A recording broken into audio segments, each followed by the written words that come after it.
Hey, Fitheads. Today we talk with Mohit Kumar, the founder and CEO of Ultrahuman. And holy crap, this was just a lens into the very near and impressive future. You got to listen to this one. Yeah, a lot of what he said was uh Ultrahuman is a company, and they provide you with information. Is that fair to say? Yes, based on your biomarkers, what's going on in your body. So we talk about glucose a lot. And in Which is past all I episodes, thought we needed to know for a while. And then he's like, yeah, "Oh, you should also this and this and this and this and this and this." And I'm like, lactate, "Wait." ketones, how drunk you are, like so many things, cortisol, your gut microbiome, all of these things working together, how you're absorbing minerals and vitamins. And they're doing all of it and showing you how to optimize specifically for your body. In real time. It's amazing. Whoa. I mean, and lasers. And lasers. lasers. We talk about lasers. Welcome to Total Fitheads. Serious fitness for not so serious people. Hi, Mohit. Welcome. Hi, such a pleasure to be here. Yeah, so glad to have you. Tell us about Ultrahuman. I love the name, by the way. Yeah, of course, I love it too. Ultrahuman, so we started almost 2.5 years back. So it's been a nice, short, sweet journey for the last 2.5 years.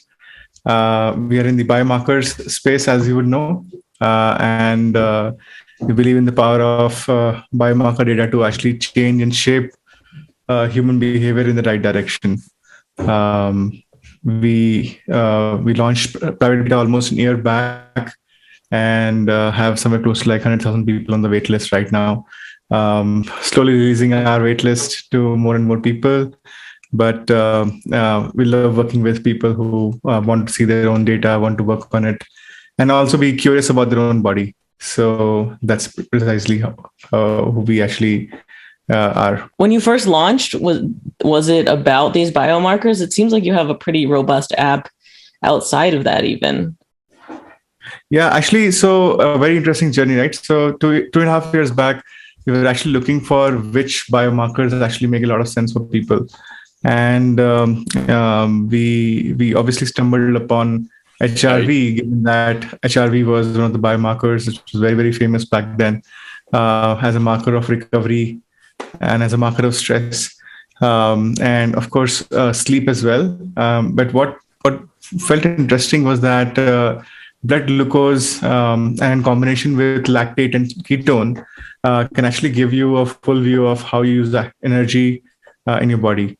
And that's precisely how we started thinking about the platform almost 2 years back. So the first biomarker actually that we introduced on the platform really was HRV, to be honest. Like, how do we interpret HRV from third-party wearable data? But one of the limitations that we were facing with HRV data was how do we actually get the level of granularity unless we have our own hardware, right? So we didn't have our own hardware to actually source data from. So it was Apple Watch or Whoop in some cases, or Aura.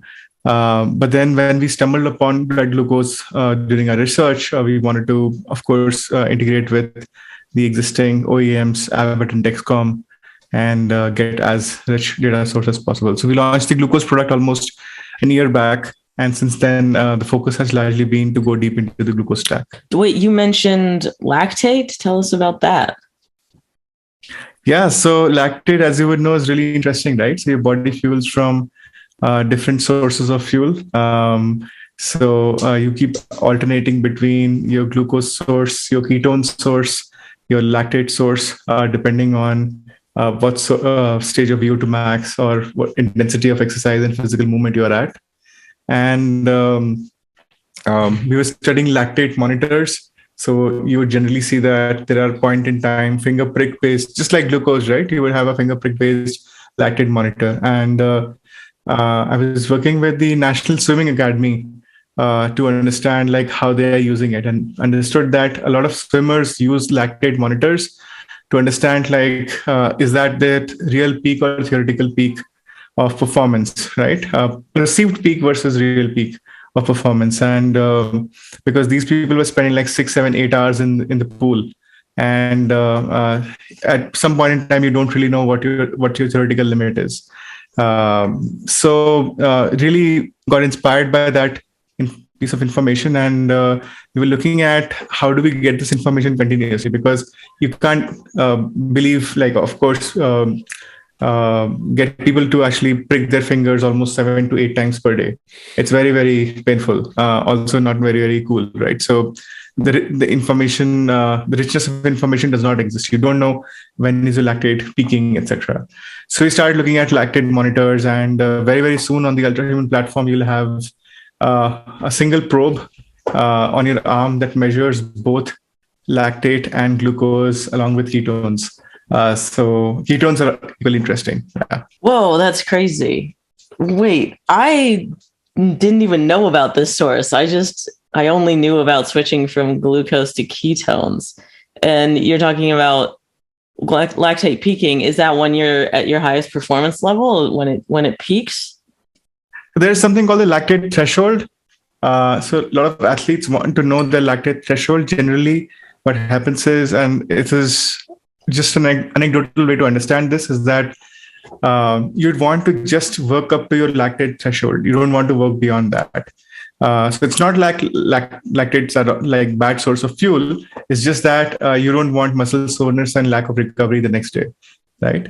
So a lot of athletes actually want to work up to their lactate threshold, and over time they want to improve it, because it's also like a quick burn fuel. So you want to have lactates handy almost always when you're competing.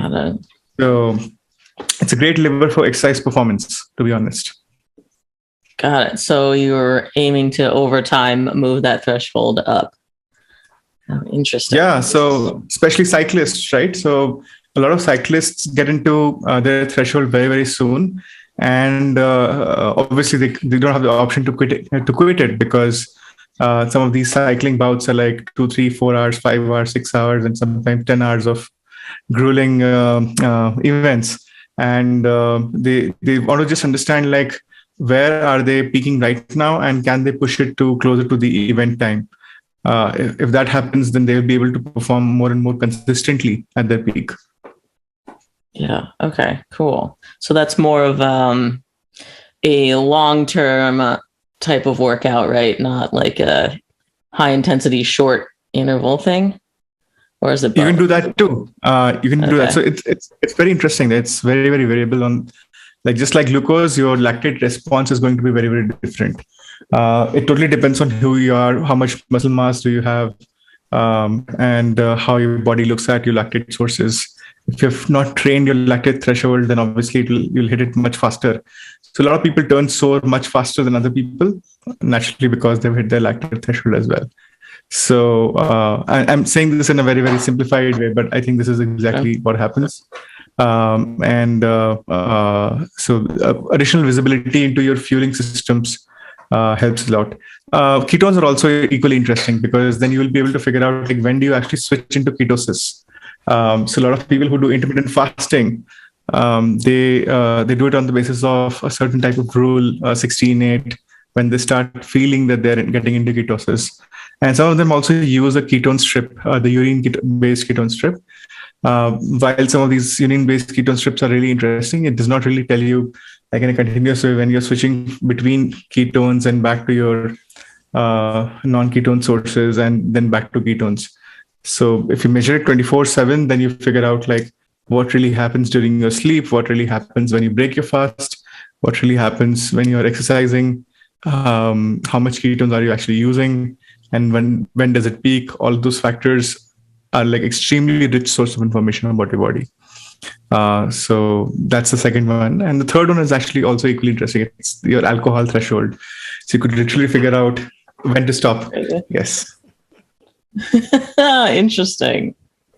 By the way, we really appreciate oversimplified things on this podcast, so don't feel bad about that.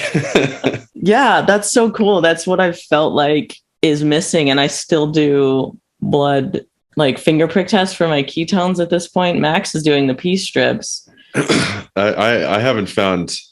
I mean, maybe they're old or maybe they just don't work for me, but the pee strips are wildly inconsistent, or I should say they're very consistent in that they never ever work. Yeah, I have the same grudge against those pee strips. It's not that great UX. Plus, also, I mean, some of these are like really cool. Like the ones, some of these, if you're lucky enough, you get the really nice sensitive ones.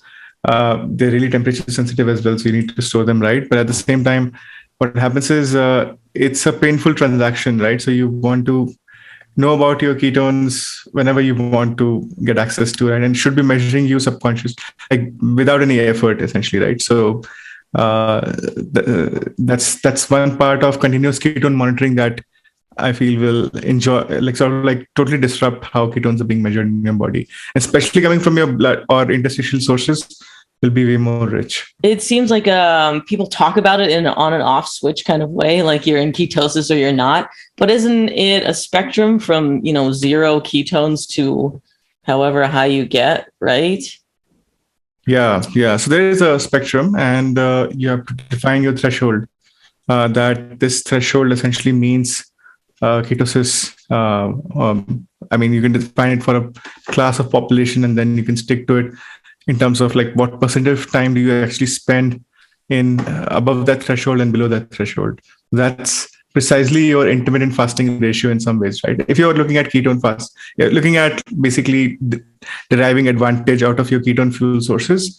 You will be looking at this ratio, saying that 80% of time I'm using my ketones, 20% of time I'm using my other sources from food and glucose and other things.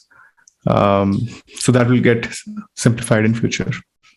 Yeah, is that like something you're connecting in with the data that you're collecting, trying to figure out sort of an optimal ketone usage versus glucose? Yeah, so it depends. Like, for example, a lot of people have goal as that they want to stay in ketosis. Largely, the goals are related to fat loss, because if you're using your fat sources, you're training your body to become more fat adapted, and ketone training actually gets you there. If you do intermittent fasting and get into ketosis much faster, and if you move to complete fat sources and then you reduce your calorific intake to some extent, then most probably you will be tapping into your fat sources. So that's what a lot of people actually want via intermittent fasting, and that's what this can actually help them get to as well, in a super precise way, by the way. So you could actually figure out theoretically, like, what is the amount of ketosis do you need to achieve a certain level of fat burn. Wow. Yeah, the granularity of seeing it get there versus checking once, getting a snapshot of that moment is very cool. And then seeing them compared to each other, I imagine some people could have like a higher fasting glucose, but also higher ketones, and someone else might have a lower fasting glucose, but still not somehow be in ketosis. Is that like a true assumption, possibly? The most wild discovery that a lot of people are going to have is that when not just their sugar, but even when their insulin spikes, maybe because of a cortisol spike, a stress spike, right? I'm fasting, my stress spikes, my fat sources are completely shut down. Like I can't tap into my ketones anymore. So that is one phenomenon that actually shuts your fat oxidation. And it's counterintuitive because sometimes people feel that unless you have taken a fuel source, a glucose fuel source, a sugar fuel source, your fat burning still happens. But that's not true always. Your insulin spikes might also be inhibiting the amount of time in which you're actually burning your fats or tapping into your ketones. So that will be a real revelation when you look at glucose and ketones in combination.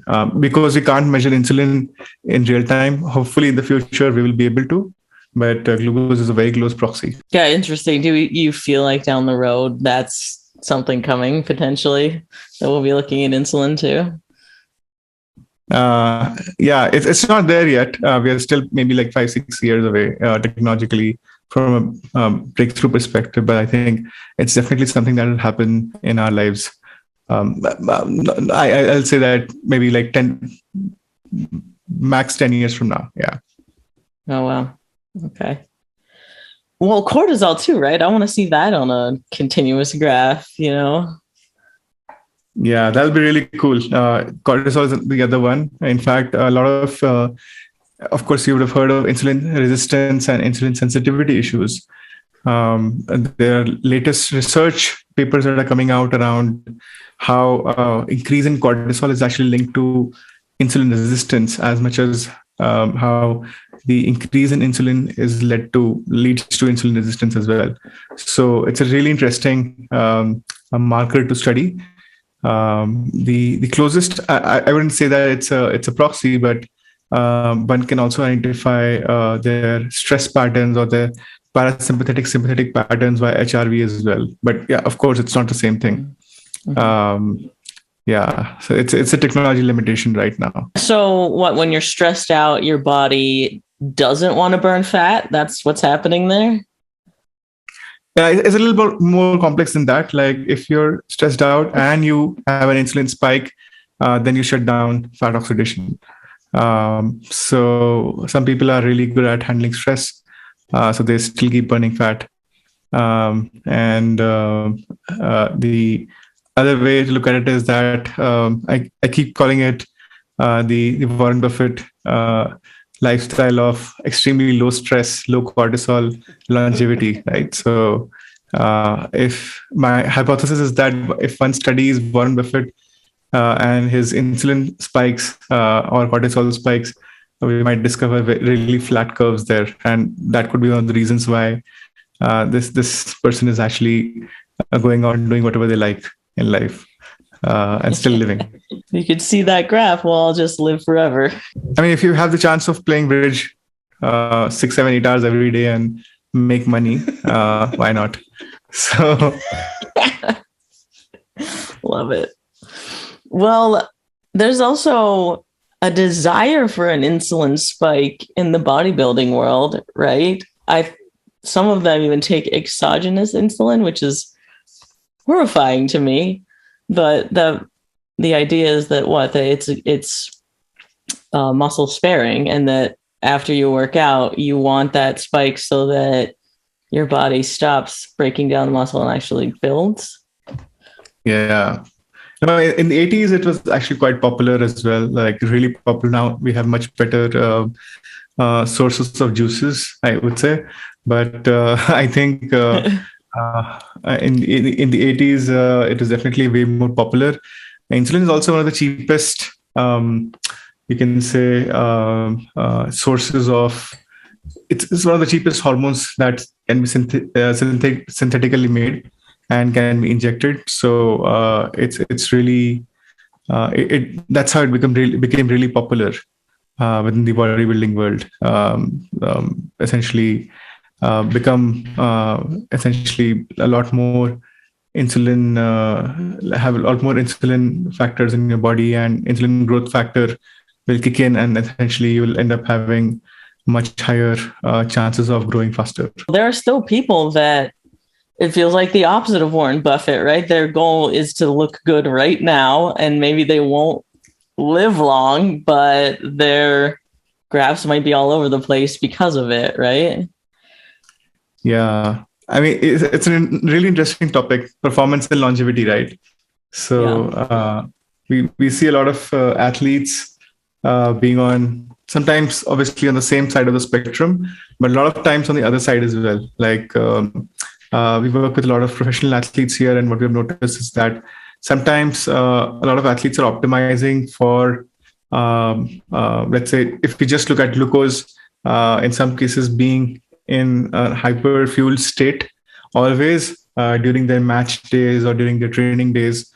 But they completely ignore the fact that oscillating glucose for even them is not very, very beneficial. And what really happens is that some of these athletes end up consuming high amounts of high corn sugar fructose-based drinks, extremely sugary sports drinks, and what they end up becoming is extremely dependent on some of these. And that actually obviously causes long-term issues in the gut, in their fuel response. Over time, they don't know how to fuel themselves the right way, right? So you move away from methods of understanding how do you like build your glycogen levels and essentially have a much stable fuel source. Instead, you get into this cycle of fueling faster, which is essentially you get into a performance workout or pretty much like a sports match, and then you keep fueling back again and again, keep sort of like a vicious cycle, right, in some ways. So we've seen that quite a fair bit now, and a lot of those athletes are really, really in bad shape internally. They might appear good from the outside because they're performing, but one off season and one season of recovery, and you discover like how they're eating and how they're just going through it. And it's just that the impact is on the longevity of the career, right? So they'll perform well for 5, 6, 7 years, and that's it.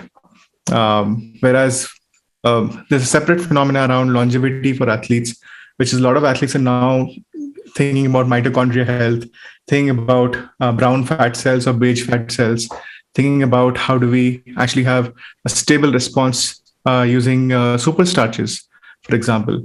So that's another, you can say, extreme side of how athletes are thinking about their own performance, but with longevity in mind. So it isn't that you have to trade longevity for performance in the moment. There, people are now having the best of both worlds, kind of. Yeah, I think that's become a trend because the average age of a retiring athlete has actually moved to, if I'm not wrong, 43 years now. And it moved from almost 37 years to 43 years over the last 20 years. So I think it's like athletes are performing for more number of years now, and for much longer. And that basically means the sport is also getting much more competitive, but the athletes are also having longer careers. So that basically means that they're investing into themselves. That's the broader trend, to be honest. Are there any sports drinks we should stay away from? All of them. Okay, good call. Yeah. What did we just talked about? Gatorade Zero. It won't spike me, but I'm sure it's still freaking garbage. We just need enough number of biomarkers to figure out what really works. So, ooh, I love that. And we just need more information to give the exact, precise answer. Yeah, that's true. That's true. Well, this super starch thing, I've heard of this. It really is like a type of carbohydrate that will fuel you and not spike you. Yeah, I mean, it might spike. Like essentially, it's calibrated for a specific time zone and time duration. Like you can basically calibrate it for 2 scoops, 2 hours, right? If you take 2 scoops and let's say don't move around, then obviously it will spike because there is real fuel in the system. It's determined for 2 scoops and an intense activity that you're going to do after, essentially. So it's sort of like built like that. You'll not have high variability spikes. Like you won't have like high variability spikes in crashes, but you'll have like high time over targets, essentially, right? So which is essentially you'll have large area under the curve. So what you can do is via activity, you can bring this area under the curve down and keep it in the healthy, like sustainable zone. So that's how these starches actually work. They're pretty dense sources of fuel. I think you'd have heard of some of these companies in this space. Like UCAN is one of the most used ones, I think, from what we know. Yeah, I've heard of that. Interesting. I'll have to experiment. Yeah, it's a good experiment when you have the CGM on. Yeah. Well, a part of this too is your genetic makeup, like your DNA or your gut microbiome. Is Ultrahuman looking at anything else to sort of change what your response is? Yeah, so we have three types of DIY tests on the platform today. One of them is called the microbiome test. We figure out your gut microbiome index. The second one is actually what you just mentioned, the cortisol test, but it's a 4-time cortisol test. So it's not a continuous one, still far away from the continuous one, but you can figure out how your cortisol varies throughout the day, like 4 times in the day. It's a saliva-based test. So you just need to spit inside a container and essentially it gets measured. The third one is interestingly called the metabolite test. The metabolite is essentially your urine metabolite, and it looks at what metabolites are being overexpressed and which ones are being underexpressed. So you can really figure out your nutrient deficiencies, micronutrient deficiencies, and which ones are you actually over consuming over time as well. So the real problem is that when you think about supplementation, a lot of people are just consuming too much, or many of them are not consuming at all. And both are a problem, right? Because the people who are consuming just too much, every pill that's possible, in most cases end up becoming resistant to many of the micronutrients out there because they just don't need it. So this is one of the things that you can figure out via the metabolite test as well. You can become resistant. So even if you're taking it, it's not doing anything. Yeah, like anything. Basically, you have seen this with magnesium supplements as well, right? So if you take magnesium after 3 months, you will have a much better response, right? The reason for that is, of course, your body starts craving magnesium because of its deficiency, and then it absorbs magnesium in a much better way. So, but if you load magnesium for like 2-3 months, the incremental magnesium pill that you take does not really move anything for you. It happens with almost every other biochemical that you actually take, or any other chemical that you take in your body, right? So whether it's a stimulant, whether it's let's say a non-stimulant as well, like happens same with caffeine as well. So which is if you're used to caffeine, you need more caffeine to actually feel the same. But if you haven't consumed caffeine for a long time, I mean fasting caffeine, 1 cup of coffee will actually give you the same effect. So it's pretty much like that. This entire cycle of your hormones is actually quite interconnected, right? So dopamine, serotonin, increase in levels of dopamine will actually also affect your levels of serotonin. Increase in level of dopamine might actually make you dopamine resistant over time. So just like insulin, right? So insulin resistance. Yeah. Geez, we're so sensitive, or not, right? It seems we're so resilient. We just, our body responds to whatever we do to it. Yeah, it's made to survive. It's just made to live. And what we're trying to do is we are trying to make it live as well as perform. So that's the one difference. That's cool. Max, you look like you were going to say something. So what do? Do you just take breaks from everything and reset, or how do you regulate stuff like that? So it depends. Like, for example, if you're looking at the hormone regulation bit, right? Looking at dopamine, serotonin regulation cycle, or for example, when you're talking about micronutrient deficiencies, you need to really figure out what do you need in what proportions, and when do you need to stop taking it, essentially, right? So if you're supplementing a specific type of B vitamin, you need to know how much, what is the grammage that you actually require, and then at what point in time do you actually stop taking it, because your body needs to start making it as well. A lot of that is actually made in your gut, so you need to ensure that your gut starts making it again, because then you can't be dependent on it forever, right? So this cycle happens because, or you can do this by remeasurement, which is if you generate something called the longitudinal data.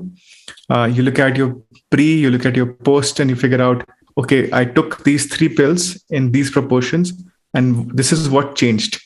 If it did not change, then you actually need to recalibrate again. After 3 or 4 iterations, you actually figure out what nutrients you generally lack, and what nutrients don't get absorbed in your body. And those are the ones that you need to supplement more. And the ones that you don't need are the ones that you don't need. So it's pretty straightforward. The ones that really don't work are the multivitamins, right? So it's sort of like a combination of 20 things that none of these work. Yeah, we've definitely learned that in the past, that this one size fits all does not actually work for many types of longevity, fitness, health things. The thing that they say, oh, this is the universal thing for everyone, ends up being for no one. Yeah, that's true. I mean, you can get to 50%, but the rest 50% is still open. All right, yeah. See, I keep bringing up things and you're like, oh yeah, we're working on that, or we have this going. And then it gets overwhelming. Do you have trouble kind of explaining Ultrahuman to people or getting them on board because it is so complex and you seem to be tackling so many things? There are other apps out there that are like, yeah, we just do this and that's this one thing. And then it feels like converting people to getting it must be more simple and you have a tougher job. Yeah, so I think we always lead with giving people access to their real-time biomarkers for health, right? So that's pretty much our entry point for all of our users. And once people are there on the platform, the need arises generally to understand more about their body. That, oh, I want to understand why this happened. Why am I less insulin sensitive? So this is the reason why. So we're building that ecosystem around the entire set of questions around why. But of course, we're taking our time to integrate these answers as well. The interesting part is that this entire ecosystem of preventive health is something that has not been built till now, right? And it will get built over time, whether it's a collection of companies, whether it's one company doing multiple things in one go, but it will get built layer by layer. And eventually people would want to have longitudinal view on their data, right? Otherwise, for example, if you have the ability to do blood tests and get your metabolic panels, look at your triglycerides, look at your CRP, look at your other factors of inflammation. If you do a point in time, it gives you some information. But if you can track it over time, you know what's happening inside your body. So the longitudinal data is actually way more powerful compared to just one point in time data. This is why integration across these multiple factors is like so important. So it's not just two blood tests. Two blood tests are actually at least 5x better than just two independent blood tests. And this is why we are also integrating these multiple sources. But we always lead with that you start with your real-time biomarkers and understand what's happening there, and then you discover other factors. It's like a gateway drug. You give them one thing and then they're like, wait a minute, why is that happening? And then you can introduce more and more because they want to dig.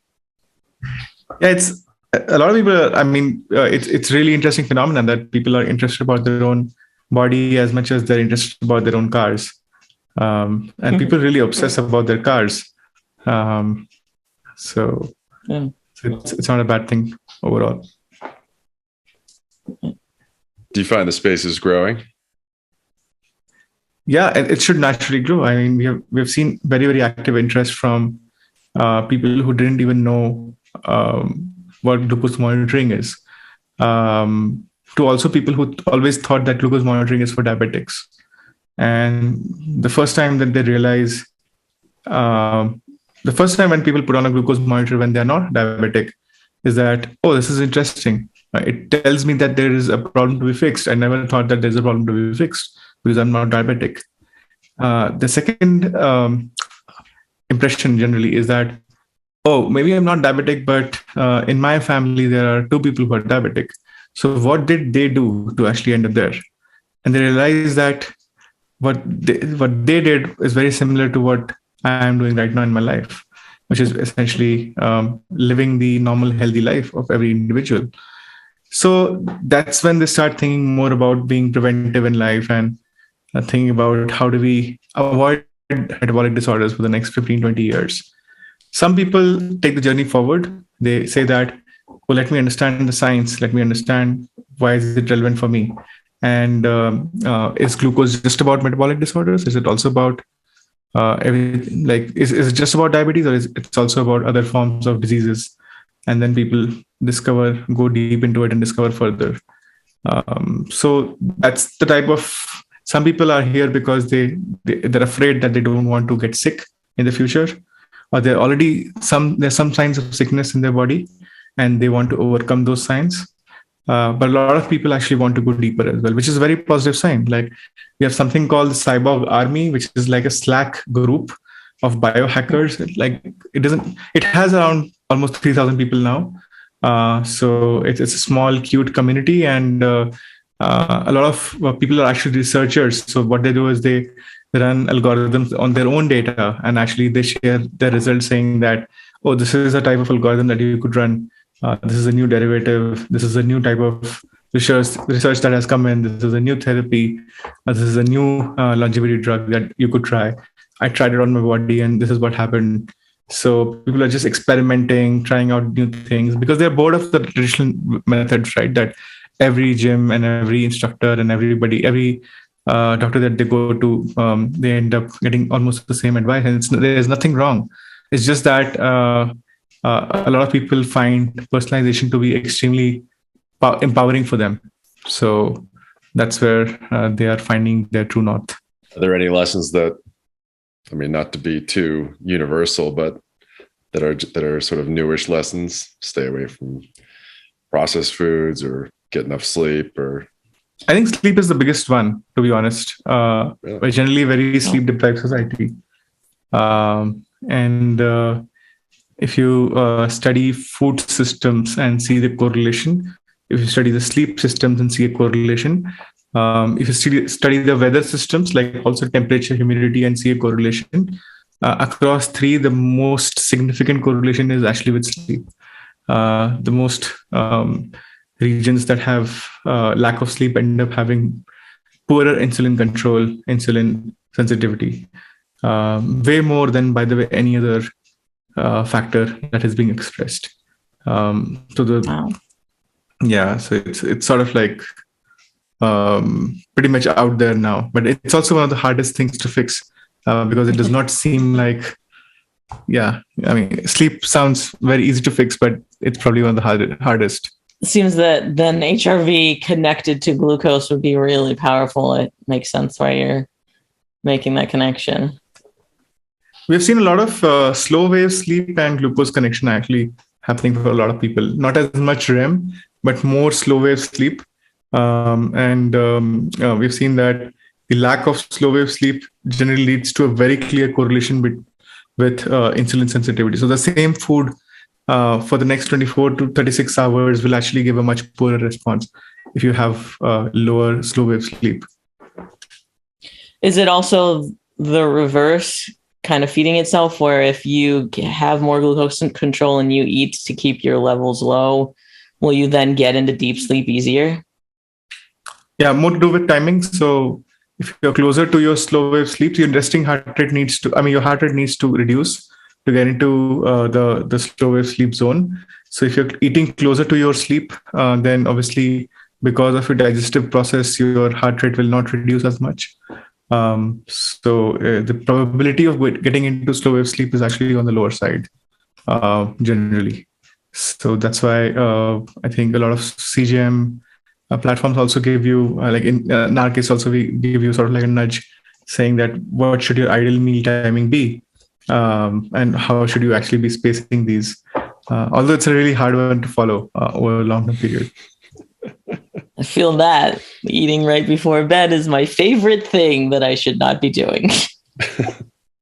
No, but, that and drinking. Can we?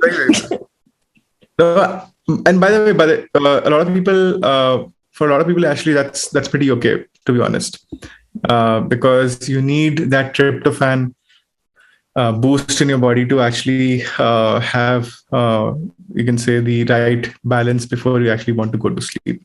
So it's completely fine as long as it does not keep you up during the night. It's a light snack. That's completely. I mean, what I've noticed is that ice cream before sleep is actually pretty good for me. Once in a month. Yeah. That's great. Once a month, not beyond that. Yeah. Everything in moderation. Yeah, we skipped over the drinking thing. Yeah. Let's get back to that. So you can tell me when to stop drinking. That's what we're looking for here. Not, oh, you should order 3 more rounds because you're not having fun yet. Yeah, yeah. I think a bit of both. Also, I think the first one will be really fun because that we can trigger in real time. So people would be able to know like when to stop and when to really stop. But Okay. at the same time, as you would know, alcohol, the speed at which you process alcohol and the speed at which actually gets into your bloodstream is a really interesting way to understand at what pace you should be actually drinking your alcohol. So there is definitely a healthier pace for a lot of individuals, which is giving your body enough time to metabolize alcohol. And that could also mean the right level of dilution, by the way. So essentially, like what sort of additions do you make to your drink to make alcohol metabolization actually much, much, much better? So this is really cool because you can still drink your alcohol and figure out that, oh, this mix actually worked the best for my body. And this changes with your sleep deprivation, changes with your state of recovery, changes with the additives that you put in your alcohol, etc. And you can understand, of course, how much time did you take to recover from the alcohol that you actually consumed.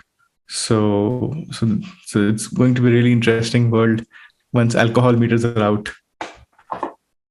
So it's actually measuring alcohol in your blood, not necessarily like acetaldehyde or whatever, the thing that makes you feel crappy after. Yeah, I mean, you can use it as a proxy, essentially. Okay. So to understand, yeah.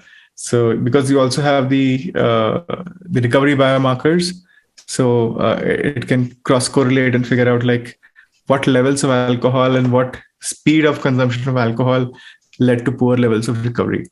So generally there is a pace which is very, very specific to every individual, right? So some people can drink more alcohol at a much faster rate because the body can actually process faster. Interesting. And so you'll know exactly how much you can have without feeling like crap the next day. Yeah, I mean, some few things will be very simple. I think shots, for example, will work for nobody because. Well, there's no mixers, so that's better. I'd rather do shot than mimosa. What a waste of orange juice. That's a much better way, potentially. Yeah. Okay, interesting. I guess we kind of talked about it a little bit, using this for recovery when we were talking about sleep. Is there a way that Ultrahuman sort of looks at all these markers and helps you get back to ready to work out faster? Yeah. So as I mentioned, the new biomarkers coming in, you can actually figure out when did you start recovering and what led to faster recovery. So as a combination of glucose, alcohol, ketones, you sort of understand the entire spectrum of your fueling systems. And when you start recovering and when you sort of like stabilize from a glucose, ketone, alcohol perspective, sort of like gives you a view of what was your recovery pattern. If it comes to exercise, you still need the HRV method, HRV system to understand like what sort of HRV response does your body have right now. And that's another biomarker that actually can tell you more about it. So the Ultrahuman system correlates these factors and gives you insights on top of once you have more biomarkers, you get more insights, of course. Once you have minimal set of biomarkers, the entry or the gateway drug, essentially, which is in most cases glucose, you end up figuring out like some limited set of information pointers that are very, very actionable as well. So that's how the platform actually works. Gateway drug is information. I love that. Right now, I'm imagining they're all through a filament process. Yes. Well, I guess the HRV, you don't have to like be invasive, right? Yeah, HRV is not invasive. The only invasive ones are glucose, ketones, lactates, and alcohol. Those are right on your arm via a single probe. So you don't need 4 probes. You just need 1 probe, which measures all 4, and the rest could be via essentially via the non-invasive sensors. Do you see like in the future this being on a watch, all of it, and being non-invasive, or is that not what we should expect from science, future science? So there is a possibility in the future. So what people are building are things like MRI lasers. So you could do miniaturized MRI and point it to like a specific part of your like body and sort of like generate a complete view of your spectrum view of your blood. Now that miniaturization itself estimated is around 7 to 8 years away. But when that happens, it's not just ketones, lactates, alcohols, right? It is everything in your body that you can actually measure. So that changes the game completely. Then basically there will be no need of blood tests ever. Most diagnostics can happen just remotely and in real time. So on a graph. Yeah, because you'll be able to measure everything. So you take a pill and whether that pill got absorbed in your body, right? What sort of chemicals did it bring to your body, and did it get absorbed or not? All that you could measure because you're able to do an MRI on your body, like deep MRI, by a miniaturized form factor. So that's the type of technological leap that will happen over the next 8 to 10 years, potentially. But before that, the optical sensors have a limitation. And they're limited by the noise and the noise to signal ratio and everything else. So as long as Apple Watch is, or a bunch of these watches are on optical sensors, then it's limited.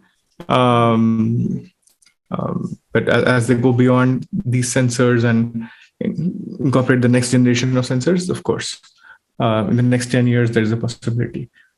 So there's going to be like a mini amount of radiation on my wrist. Well, it's magnetic radiation, so it's not a big problem. Okay. Wow. Can't wait for the future. That sounds ridiculous. Yeah. Wow. But a lot of these algorithms that all of us are building, a bunch of companies in this space, those are the ones that potentially will be the leading algorithms that the new platforms are going to use, because the platforms will give us on the analytes or all the biomarkers, but then how do you interpret a biomarker is going to happen via the algorithms that are getting built right now. So it reminds me of or the PC era of 80s, right? So the machines are crappy, they're built for computing, and the newer machines are going to come very, very soon. But everybody in the 80s believed that personal computers are only for scientists and mathematicians, because computers are there to compute. And they took up a whole room. Yeah, I mean, why would you need a computer for yourself? You have a TV. Why you need a computer for yourself? So that obviously changed. Well, so when is Ultrahuman expected to be in the US? Because right now, America cannot have access. So we're aiming and early 2023. So I think a lot of that is regulatory legal work that we have to do before launching a new market. And also we want to launch US with a very core differentiator, so that as we just launched with the glucose monitor, there's not much to be honest. And then if you launch with multiple analytes and their correlation, then there is a ready difference on day one. So that's why we wanted to launch US at the right time and with the right product market fit as well. Oh yeah, that makes sense. You would certainly stand out having that, all three of them. Yeah, because in India and UAE, there is no glucose monitoring platform as well. So right now it's a free run for us. We can do whatever we want. I mean, not literally, but as we sort of like have a free run at owning the market right now to a large extent. But then, of course, US is very, very competitive in terms of all these amazing companies out there, and we wanted to stand out as well as be very, very legally robust. So that's one of the other reasons. Cool. So where can our listeners learn more about Ultrahuman? Ultrahuman.com. Or of course, we also have Ultrahuman podcast, but generally ultrahuman.com, ULTRAHUMAN, and we keep releasing updates around new market, new integrations, and also the new products, tests that we're releasing. Also soon releasing our results of our clinical trials on the platform. So that's going to be really interesting because that's going to give us a clinical upgrade on everything that's there on the platform. So just there. Okay. Thank you so much. This has been awesome. Really love the conversation. Thank you so much. I'm excited for the future. And thank you to the Fit Heads. If you can rate and review on Apple Podcasts, we appreciate that a lot. And we'll see you next week.